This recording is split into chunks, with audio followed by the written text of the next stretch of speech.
The night shift at Luna Station was always quiet. Lieutenant Amy Brooks sat at her desk, watching the green lines move across her screen. She had been doing this job for 3 years now. Most nights, nothing happened. Space was big and empty, and the only sounds were the hum of machines and the soft beeping of computers. Amy took a sip of her coffee and looked at the clock. It was 2 in the morning, Earth time. She had 6 more hours before her shift ended. She hoped something interesting would happen tonight, but she knew it probably would not. Then her computer started making a loud noise. Amy sat up straight and looked at her screen. A red warning light was flashing. She had never seen this before. The computer was picking up a signal from deep space. It was coming from very far away, much farther than any human ship had ever gone. Amy pressed some buttons on her computer. The signal was strange. It was not like radio waves or any other kind of signal that humans used. It was something different. Something alien. Her hands shook as she started the translation program. The computer began working on the signal, trying to turn it into words that humans could understand. Amy waited. Her heart was beating fast. This could be the most important discovery in human history. After 10 minutes, words started appearing on her screen. Amy read them and felt cold fear run through her body. Help us, we are dying. The machines are killing us all. We know about the warrior people from the third rock of Sol. Please come, we are running out of time. The Vex are destroying everything. Help us. Amy stared at the screen. The message was from aliens, real aliens, and they were asking for help? They were asking for Earth's military to come and fight for them. She picked up her phone and called her boss. Commander Williams, you need to get down here right now. We have a situation. 20 minutes later, Commander Williams was standing behind Amy's chair, reading the message. He was a tall man with gray hair and serious eyes.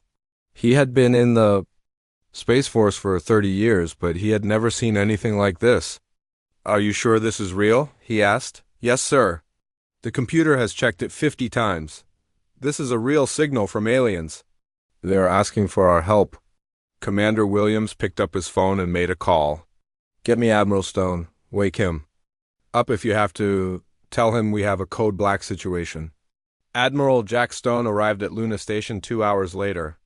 He was a big man with a square jaw and steel gray eyes. He had fought in 3 wars and had never lost a battle. He was the best military commander that Earth had ever produced. Stone read the alien message 3 times. Then he looked at Amy. Tell me everything you know about this signal. Amy showed him her computer screen. The signal came from the Kepler 442 system. That's about 1,200 light-years from Earth. The aliens call themselves the Aldari Coalition. They say they are being attacked by something called the Vex hegemony. What do we know about the Vex? Stone asked. Not much, sir. The message says they are machines. They have already destroyed 12 star systems. The Aldari say the Vex are trying to kill all organic life in the galaxy. Stone was quiet for a long time. Then he said, How do they know about us? Amy pulled up another part of the message. They have been listening to our radio and television signals. They call us the warrior species from the third rock of Sol. They have been watching our wars and our movies. They think we are the best fighters in the galaxy. Are we? Stone asked. I don't know, sir. But they seem to think so. Stone made another phone call. Get me President Kane. Tell her we need an emergency meeting of the National Security Council. Tell her it's about first contact with aliens. 3 hours later, Stone was sitting in the White House Situation Room. President Lisa Kane was there, along with the Secretary of Defense, the Secretary of State, and the heads of all the intelligence agencies. Stone explained the situation. The aliens are asking for our help. They are being attacked by machines that want to kill all organic life. They specifically asked for Earth's military to come and fight for them. This is insane, said the Secretary of State. We can't just go to war with aliens we've never met. But if we don't help them, they will all die, said the Secretary of Defense. And then these Vex machines might come for us next. President. Kane was quiet for a long time. Then she said, Admiral Stone, what is your recommendation? Stone looked at her with his serious eyes. Madam President, I think we should go. These aliens chose us? They could have asked anyone, but they asked U.S. They believe we can help them win this war. But we don't know anything about fighting in space, said the Secretary of State. We'll learn, Stone said. We always do. President Kane made her decision. Admiral Stone, prepare the First Fleet. We're going to answer this distress call. 2 days later, Captain Dan Rogers stood on the bridge of the USS Titan. He was looking at the new jump gate that scientists had built in just 48 hours. It was a ring of metal and computers that would open a door through space. It would take them to the Althery homeworld in seconds instead of years. Are you ready, Captain? Asked Admiral Stone over the radio. Yes, sir. The Titan is ready to jump. Remember, Captain, we are representing all of humanity. Don't let us down. I won't, sir. Rogers turned to his crew. All hands, prepare for jump. We're going to meet our new alien friends. The jump gate opened, and space itself seemed to tear apart. Through the hole, Rogers could see stars he had never seen before, stars that were 1,200 light-years from Earth. Take us through, he ordered. The USS Titan flew through the gate, followed by 20 other ships. They were Earth's best and strongest warships. They were going to fight in humanity's first interstellar war. As they came out of the gate, Rogers saw the Althery homeworld. It was a beautiful blue planet covered in white clouds, but it was under attack. Huge black ships were firing red beams at the planet. The alien world was burning. My God, whispered Rogers. We're too late, but then he saw something else. Small silver ships were still fighting. The Althery were still alive. They were still fighting. All ships, battle stations, Rogers ordered. Let's show these machines what humans can do. The first battle of the Human-Vex War was about to begin. The USS Titan shook as enemy fire hit its shields. Captain Dan Rogers gripped his chair and watched the battle on his main screen. The Vex ships were huge, bigger than anything humans had ever built. They looked like giant metal spiders with long arms that shot red death beams. Shields at 60%, called out his weapons officer. Return fire. All guns, Rogers ordered. The Titan's weapons lit up space with blue light. The human lasers hit the nearest Vex ship, but the enemy's armor was thick. The shots barely made a dent. Sir, we're not doing much damage, said the weapons officer. Rogers frowned. The human ships were fast and smart, but the Vex ships were like flying fortresses. This was going to be harder than he thought. Commander Adams, take your fighters and hit their engines. He ordered. Commander Beth Adams was already in her fighter, flying through space with her squadron. She was one of the best pilots in the Earth fleet. She had never lost a dogfight. Copy that, Captain. Blue Squadron, follow me. Adams flew her fighter between the giant Vex ships. Enemy fire filled the space around her, but she was too fast and too skilled. She had trained for this her whole life. The Vex had smaller ships, too. They looked like flying metal insects with sharp claws. They moved in perfect formation like a swarm of angry bees. Here they come, Adams said into her radio. Stay tight, people. These things are fast. The human fighters and the Vex interceptors met in the middle of space. Adams rolled her fighter to avoid enemy fire, then shot back. Her laser cut through a Vex ship, and it exploded in a ball of flame. That's one, she said. But there were hundreds. More. The Vex ships moved like they were all controlled by one mind. They never made mistakes. They never got scared. They just kept coming. Adams shot down 3 more enemy ships, but 2 human fighters were destroyed. She felt angry. These machines were killing her friends. Blue leader to all ships, she called. These things are predictable. They always attack in the same pattern. Use that against them.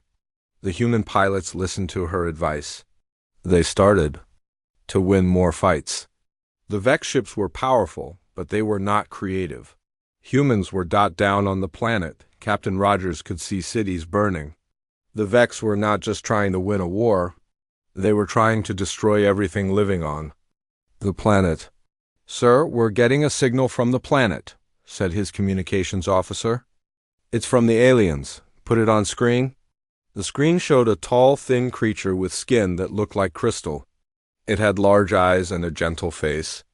When it spoke, its voice was like music. Human ships, thank you for coming.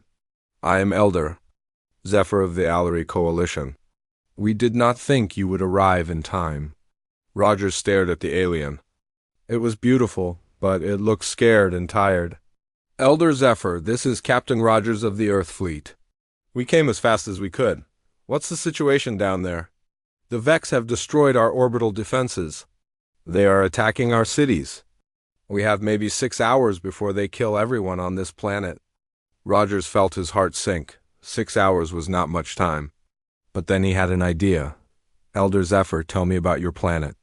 Does it have a strong magnetic field? Yes, very strong. Why do you ask? Rogers smiled. Because I have a plan. He turned to his crew. Get me Captain Parker on the USS Liberty. Tell her I need her ship to do something crazy. Captain Sue Parker was known throughout the fleet for her wild ideas. She was the kind of person who would try anything once. Her ship, the USS Liberty, was equipped with an experimental electromagnetic pulse weapon. Captain Rogers, what do you need?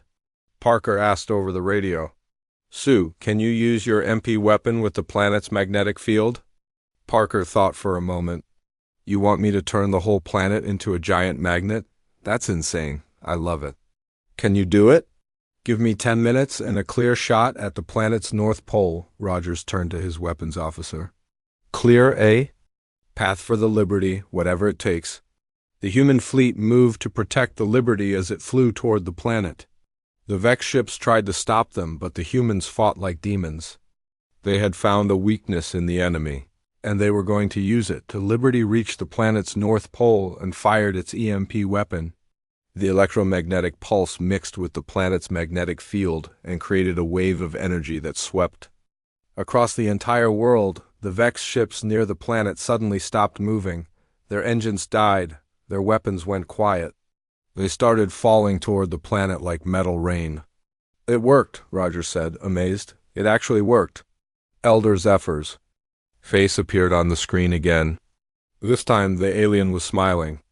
Captain Rogers, you have saved millions of lives.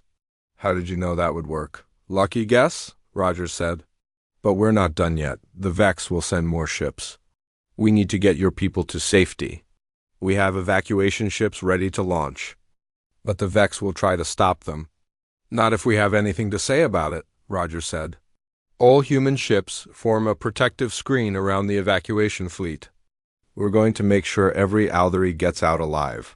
The next few hours were the longest of Rogers' life. Wave after wave of Vex ships attacked, but the humans held the line. They lost 2 ships, but they saved over 2 million Aldery civilians. As the last evacuation ship jumped to safety, Rogers finally allowed himself to relax. But he knew this was just the beginning. The Vex would be back and they would be ready for human tricks. Elder Zephyr appeared on his screen one more time.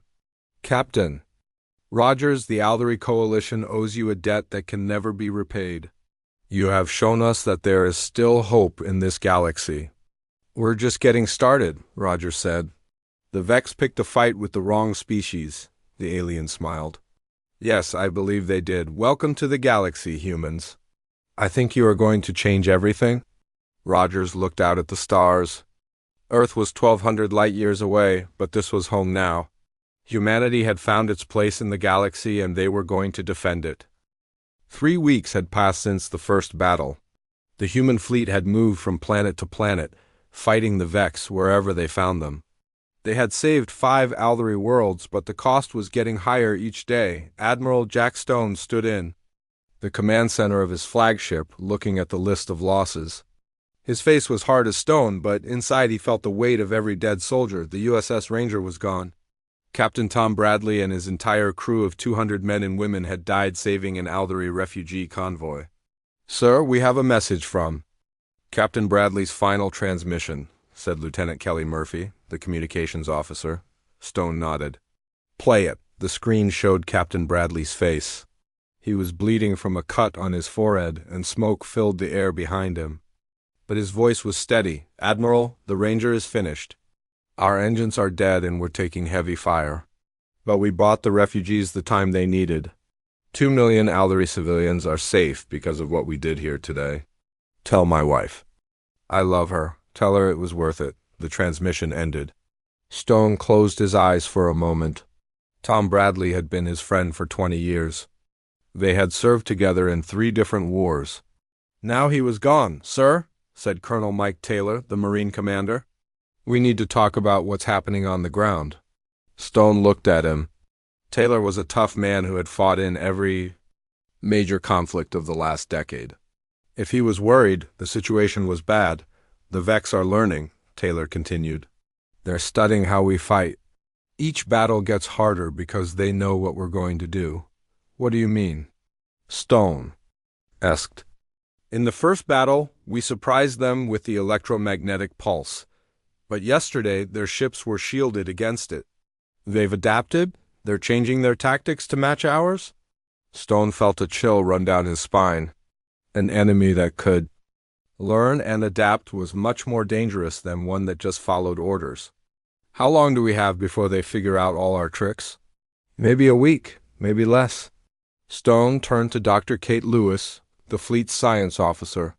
She was a small woman with bright eyes and a quick mind. She had been studying captured Vex technology for weeks. Dr. Lewis, what have you learned about these machines? Kate pulled up a holographic display. The Vex are not just robots, Admiral. They're a collective intelligence. All of their ships are connected to a central mind. When one ship learns something, they all learn it. That explains why they adapt so quickly, Stone said. Yes, but it also gives us a weakness to exploit. If we can disrupt their communications, we can turn their strength against them. Lieutenant Colonel Pete Johnson, the intelligence officer, stepped forward. Admiral, we've intercepted some of their transmissions. They're not just learning our tactics.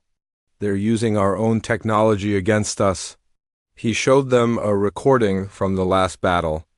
A Vex ship was firing weapons that looked exactly like human lasers. They captured debris from our destroyed ships and reverse-engineered our weapons, Johnson explained. They're building new ships with human technology.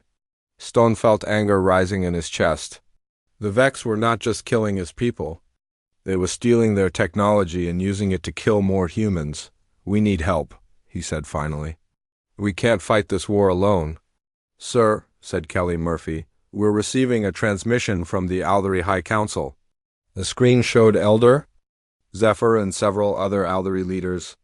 They looked tired but determined. Admiral Stone, Elder Zephyr said, the Council of Elders has made a decision. We formally request that Earth establish a permanent military presence in our space. Stone raised an eyebrow. What are you offering in return? Our shield technology? Our manufacturing capabilities. And access to the rare minerals you need to build more ships.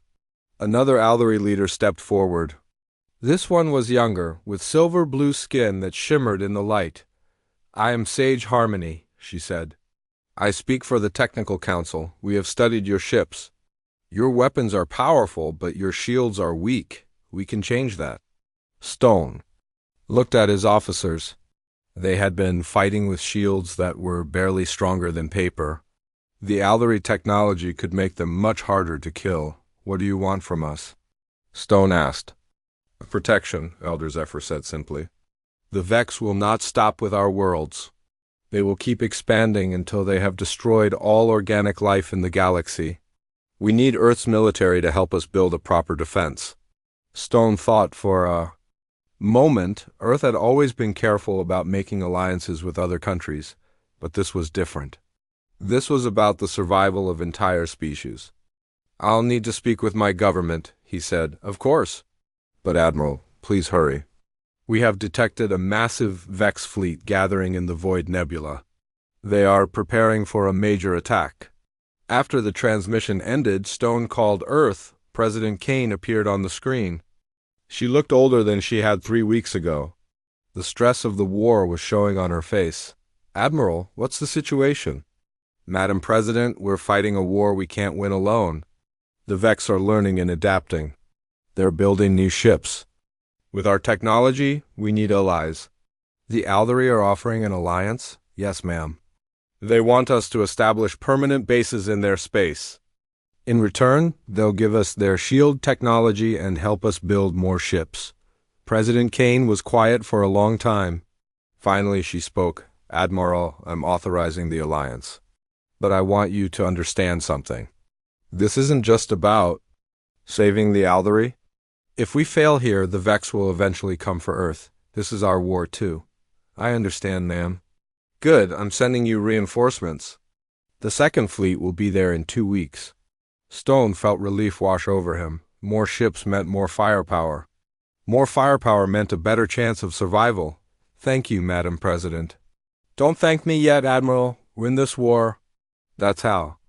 You can thank me. After the call ended, Stone looked out at the stars. Somewhere out there, the Vex were building ships designed to kill humans, but humanity was not going to give up. They had allies now. They had Hope. Chief Engineer Bob Martinez appeared on the bridge. He was covered in grease and looked exhausted. Admiral, I've got the first prototype ready. We've combined human weapons with Aldari shields. It's not pretty, but it should work. How much better? Our shields should be 3 times stronger, and the new weapons can punch through Vex armor like it's paper. Stone smiled for the first time in weeks. Then let's test them. It's time to show the Vex what happens when you mess with humanity and its friends. The second fleet arrived like thunder from the void. Captain Joe Murphy stood on the bridge of the USS Endeavour, watching as 40 new ships dropped out of hyperspace. The Endeavour was the pride of Earth's Navy, built with the new human Aldari hybrid technology. Admiral Stone, the second fleet is ready for orders, Murphy said into his radio. Stone's voice came back strong and clear. Welcome to the party, Captain. We've got work to do. The new ships were beautiful and deadly. Their hulls gleamed with Aldari crystal armor, and their weapons glowed with blue human energy. The shields around them shimmered like soap bubbles. But they were stronger than anything the Vex had ever seen. Commander Ann Davis was in the new Tactical Operations Center. Half of her team were humans and half were Aldari.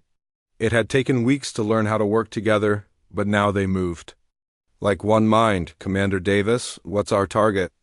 Asked Captain Murphy. The Vex are massing near the Crimson system. Intelligence says they're planning to attack the Aldari core worlds. Murphy looked at his star chart. The Crimson system was home to 3 billion Aldari. If it fell, the war would be over. How many ships do they have? Over 500. And, they're bringing something new. Davis put an image on the main screen. It showed a ship that was bigger than anything anyone had ever seen. It was shaped like a giant metal spider, with long arms that stretched out for miles. What is that thing? Murphy asked. The Aldari call it the Planet Killer. It can destroy entire worlds and turn them into raw materials for more Vex ships. Murphy felt cold fear in his stomach. He had seen cities destroyed, but never a whole planet. How do we fight something like that? We don't know yet. But Admiral Stone has a plan. Stone's flagship arrived at the staging area 6 hours later. The combined human Aldari fleet was the largest military force in the galaxy. But everyone knew it might not be enough. All ship captains, report to the tactical briefing, Stone ordered. The holographic meeting room was filled with faces. Human captains sat next to Aldari commanders. Everyone looked worried. The Vex Planet Killer is heading for Serenity, Stone said. 4 billion people live on that world. We're going to stop it. Captain Murphy raised his hand. Admiral, how? Do we destroy something that big? Stone smiled, but it was not a happy smile. With Earth's most secret weapon, the Nova Warhead. The room went quiet. Every human officer knew about the Nova Warhead. It was powerful enough to make a star explode, but it had never been used in battle. Sir, said Captain Mary Johnson of the USS Defiant, the Nova Warhead is designed to be delivered by a robotic drone. The radiation will kill any pilot. I know, Stone said. That's why I'm asking for volunteers. Every human officer in the room raised their hand. The Aldari looked amazed. They had never seen anything like it. I'll go, said Pilot Ray Thompson. He was young and had never been married. I don't have anyone waiting for me at home. Thompson, you're a good pilot, but this is a suicide mission, Stone said. I understand, sir. But if I don't do this, billions of people will die. Elder Zephyr's voice came through the speakers. Pilot Thompson, wait. I may have something that can help. The screen showed an Aldery laboratory. Sage Harmony was standing next to a device that looked like a suit of armor made from crystal. This is an experimental personal shield generator, she explained. It has never been tested in combat, but it might protect you from the Nova warhead's radiation. Might? Thompson asked. There is a 60% chance you will survive, Harmony said honestly. Thompson looked at Admiral Stone. Those are better odds than I had before, Stone nodded. If you're sure, son. I'm sure, sir. The planet killer was 3 days away from Serenity when the human Aldery fleet intercepted it. The massive Vex ship was surrounded by hundreds of smaller vessels. It looked like a metal moon surrounded by angry bees. All ships, attack formation, Stone ordered. We need to clear a path for Thompson. The battle was the largest in galactic history. Human ships with Aldery shields fought Vex vessels with stolen human weapons.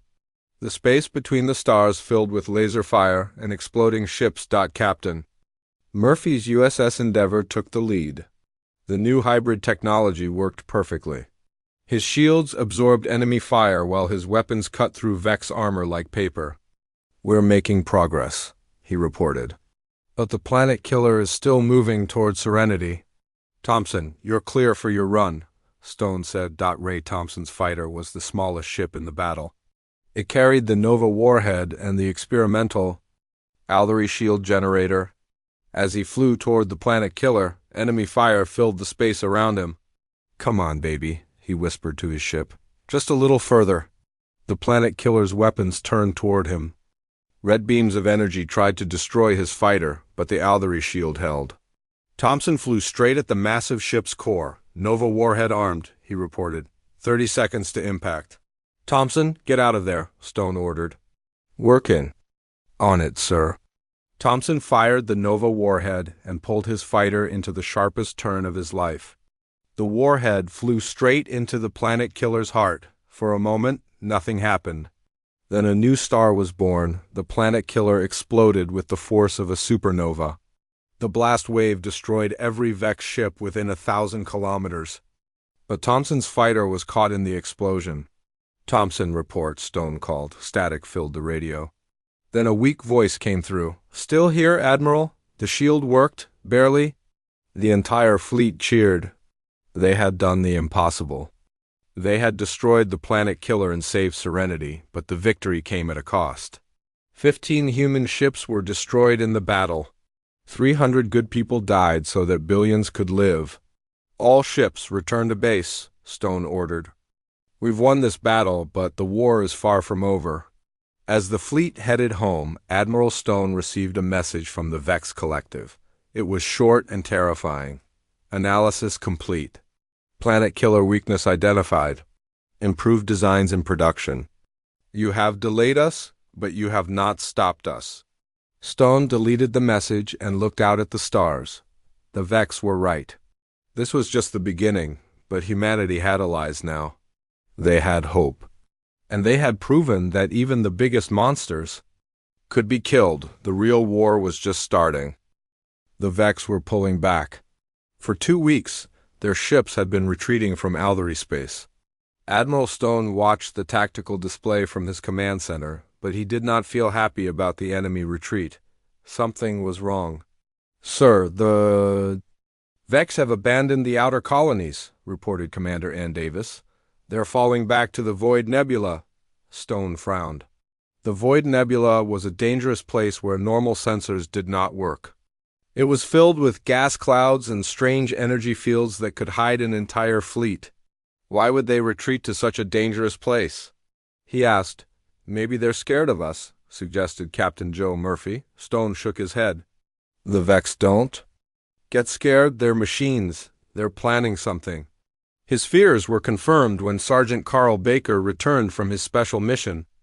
Baker was the best spy in the human military. He had been sent deep into Vex territory to gather intelligence. "Admiral, you need to see this," Baker said.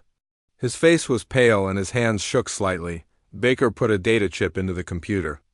The screen showed images from inside the Void Nebula. Hundreds of Vex ships were gathered around massive construction platforms, but these were not the same ships they had been fighting.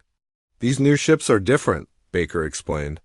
"They're designed specifically to fight humans. The Vex have been studying our tactics for months. They know exactly how we think and how we fight." Stone looked at the images carefully. The new Vex ships had thick armor where human weapons usually aimed. Their shields were designed to stop electromagnetic pulses. Even their shape was different, built to avoid the tactics that humans preferred. "How many ships are they building?" Stone asked. "Over 1,000? Maybe more." "The nebula makes it hard to get exact numbers." Stone felt a chill run down his spine. 1,000 ships designed to kill humans. This was bad. When will they be ready? 2 weeks, maybe 3. They're working fast. Stone turned to General Paul White, Earth's senior military advisor. White was an old soldier who had fought in every major war of the last 30 years. "General, what do you recommend?" White studied the images for a long time. "We hit them first, before they finish building their new fleet. A preemptive strike? That's risky." "Everything is risky now, Admiral." "But if we let them finish building those ships, we lose. It's that simple." Stone made his decision. "Send word to all human and Aldery commanders. We're going into the Void Nebula." The mission was dangerous from the start. The Void Nebula was filled with gravitational anomalies and radiation storms. Captain Mary Johnson of the USS Defiant led the fleet through the treacherous space, using her ship's advanced sensors to find safe passages. "Navigation is tricky in here," Johnson reported. "The gravity fields keep shifting. We're having to change course every few minutes." "Stay with it, Captain," Stone replied. "You're doing fine." Behind Johnson's ship, the combined human-Aldery fleet followed in single file. 40 human ships and 30 Aldery vessels, all armed with the best weapons both species could build. As they moved deeper into the nebula, the Vex began to attack. Enemy ships appeared out of the gas clouds like ghosts, firing and then disappearing. "Again, they're using hit-and-run tactics," reported Commander Davis. "They attack and then hide in the gas clouds." "Smart," Stone admitted. "They're using the nebula against us." The fleet fought running battles for 6 hours as they pushed deeper into the nebula. They lost 3 ships, but they kept moving forward. Stone knew that stopping would mean death for everyone. Finally, they reached their target. The Vex construction facility was huge, bigger than a space station. Hundreds of new ships floated around it in various stages of completion. Some were almost finished, others were just metal skeletons. "My God," whispered Captain Murphy. "Look at the size of that thing." "All ships, attack formation," Stone ordered. "We destroy that facility and every ship around it." The battle was fierce. The Vex threw everything they had at the human Aldery fleet. Old ships, new ships, construction drones, and defense platforms all joined the fight. Major Ron Kelly led a team of Marines onto the facility itself. His job was to plant charges in the main computer core while the ships fought outside. "Kelly to Fleet Command," he reported over the radio. "We're inside the facility, heading for the core." Kelly and his men fought through corridors filled with Vex robots. The enemy machines were built for construction, not combat, but they fought fiercely to protect their facility. "There are too many of them," one of Kelly's men shouted. "Keep moving," Kelly ordered. "We're almost there." They reached the computer core just as the facility's defenses began to overwhelm them. Kelly placed the charges while his men held off waves of attacking robots. "Charges set," he reported. 60 seconds to detonation. "Kelly, get your men out of there," Stone ordered. "Working on it, sir." Kelly and his surviving Marines fought their way back to their shuttle. Half of this team was wounded, but they all made it out alive. The facility exploded in a ball of fire that lit up the entire nebula. Hundreds of partially built Vex ships were destroyed in the blast. The construction arrays that built new ships were turned into scrap metal. Target destroyed, reported Captain Johnson. The facility is gone, but the victory was not complete. As the human Aldery fleet prepared to leave the nebula, they discovered something terrible. The Vex had been sending detailed information about human technology to their masters beyond the galaxy. "Admiral," said Commander Davis, "we've intercepted their final transmission. They've uploaded complete scans of our ships, our weapons, and our tactics to the main Vex collective." Stone felt his heart sink. The Vex beyond the galaxy now knew everything about human military capabilities. When they returned, they would be ready for anything humans could throw at them. "How long do we have?" he asked. "Unknown, sir. But they will be back." The fleet left the Void Nebula victorious but sobered. They had won the battle and destroyed the immediate threat. But the war was far from over. As they headed home, Stone received a message from Earth. President Kane appeared on his screen. "Admiral, congratulations on your victory, but I have to ask, what's next?" Stone looked at her seriously. "Madam President, we've bought ourselves time. But the Vex will return with ships designed to counter everything we have. We need to be ready." "What do you need? More ships, better technology, and allies?" "Lots of allies." Kane nodded. "You'll have whatever you need, Admiral. Humanity's survival depends on it." Stone ended the call and looked out at the stars. Somewhere beyond the galaxy, the Vex were building new ships. Ships designed to destroy humanity and its allies, but humans had never been good at giving up. They would be ready. 6 months had passed since the battle in the Void Nebula. The Vex had not been seen since their defeat, but everyone knew they would return. Admiral Stone stood in the observation deck of Luna Station Alpha, Earth's first major military base. Beyond their home system, the station was massive, built with human engineering and Aldery technology. Construction crews worked day and night to finish the weapons platforms and shield generators. Earth was preparing for war on a scale never seen before. "Admiral," said Captain Jim Torres, walking up behind him, "the Galactic Defense Network representatives have arrived." Stone turned around. Torres had been chosen as Earth's first ambassador to the galaxy. He was a smart man who spoke 7 languages and had a gift for making friends with aliens. "How many species sent representatives?" Stone asked. 12 so far. The Aldery have been talking to their neighbors. Word is spreading about what humans can do in a fight." Stone smiled slightly. Humanity's reputation was growing across the galaxy. Stories of human tactics and bravery were being told on worlds they had never visited. "What do they want from us?" "The same thing the Aldery wanted. Protection. They've all heard about the Vex and they're scared." Stone and Torres walked to the main conference room. Around a large table sat representatives from 12 different alien species. Some looked like the Aldery, tall and crystalline. Others were completely different.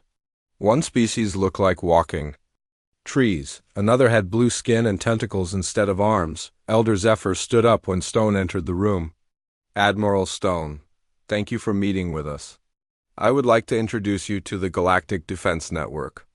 Each alien representative stood and spoke their name. The Universal Translator worked hard to turn their various languages into words that humans could understand.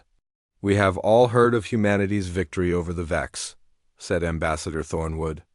"Of the tree-like Sylvani. We wish to join this alliance against the machine threat. What can you offer?" Stone asked. The blue-skinned Aquarian ambassador, called Deep Current, spoke next. "My people control the shipping lanes between 17 star systems. We can move your fleets quickly across great distances." "The Zephyrians offer our mining colonies," said a small gray alien with large eyes. "We can provide the raw materials for your shipbuilding. One by one, each species offered something. Manufacturing capability, advanced sensors, powerful weapons, unique technologies that humans had never seen before." "This is generous," Stone said. "But what do you expect from Earth in return?" "Leadership," said Elder Zephyr simply. "In 6 months humans have accomplished what we could not do in years of fighting. You think differently than we do." You see, solutions where we see only problems. Stone looked around the table. These aliens were offering to put their entire civilizations under human military command. It was both an honor and a terrible responsibility. I'll need to speak with my government. He said, Of course. But please hurry. Our scouts report strange energy readings from beyond the galactic rim. The Vex are coming back. 2 days later, President Kane made the announcement that changed galactic history. Standing before the United Nations, she declared that Earth would accept leadership of the Galactic Defense Network. We did not ask for this responsibility, she said, but we will not run from it. Humanity will stand with our alien allies against any threat to organic life in this galaxy. The news was broadcast across 13 star systems. On worlds that humans had never visited, alien families watched as the species from the third rock of sole promise to protect them all. Construction of the new fleet began immediately. Human shipyards worked alongside Aldery crystal forges and Zephyrian automated factories. The ships they built were unlike anything ever seen. They combined the best technology from 13 different species. Captain Sally Evans was chosen to command the first mixed-species patrol fleet. Her crew included humans, Aldery, Aquarians, and several other species. At first, it was difficult. Everyone had different ways of doing things. But slowly, they learned to work together. It's amazing, Evans reported to Stone.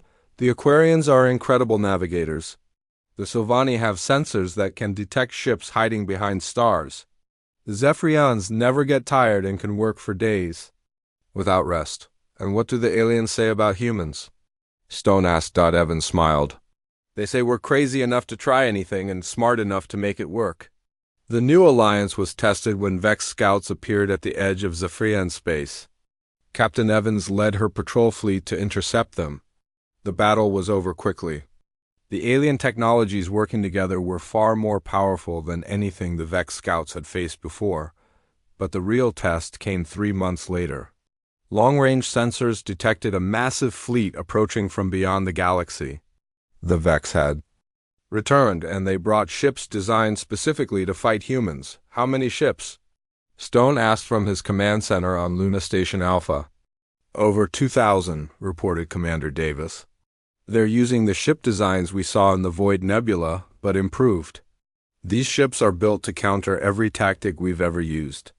Stone looked at the tactical display. The Vex fleet was enormous.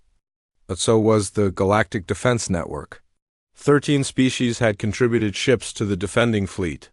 They had over 1,500 vessels, equipped with technologies the Vex had never encountered. All fleet commanders, this is Admiral Stone. He said into his communication system, The enemy has returned.